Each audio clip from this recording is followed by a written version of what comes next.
Fourthly আমি যে ডেনমার্কের সুযোগ সুবিধা নিয়ে কথা বলবো সেটা হচ্ছে যে পার্ট টাইম জব অপরচুনিটিস। আপনি বলতে পারেন যে পার্ট টাইম তো জব সব দেশেই করা যায়, তাহলে ডেনমার্কে কেন, মানে এটার এক্সট্রা কি?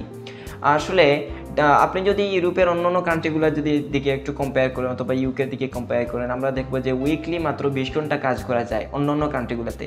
কিন্তু ডেনমার্কে এজ এন ইন্টারন্যাশনাল স্টুডেন্ট আপনি কিন্তু 22.5 ঘন্টা কাজ করতে পারবেন। আপনি উইকলি 22.5 ঘন্টা এবং মাসিক আপনি 90 ঘন্টা কাজ করতে পারবেন, যেটা আগে 80 ঘন্টা ছিল, এখন 90 ঘন্টা কাজ করতে পারবেন।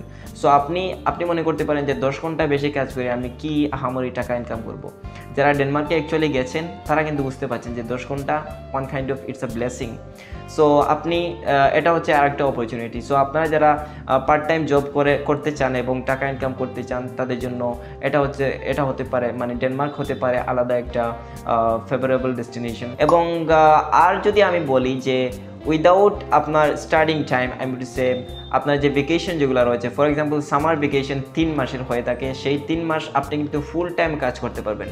আপনাকে 20 ঘন্টা 22 ঘন্টা 30 ঘন্টা 100 ঘন্টা কেউ কোনো বাধা দেবে না, আপনি ফুল টাইম কাজ করতে পারবেন কোনো সমস্যা নেই। সো আপনি যদি স্পাউস নিয়ে যান তাহলে কিন্তু আপনার স্পাউস ফুল টাইম কাজ করতে পারবেন, পুরো বছর ফুল টাইম কাজ করতে পারবেন। সেখানে স্পাউসের ক্ষেত্রে কোনো ধরা বাধা নেই যে 10 ঘন্টা 20 ঘন্টা কাজ করতে পারবেন।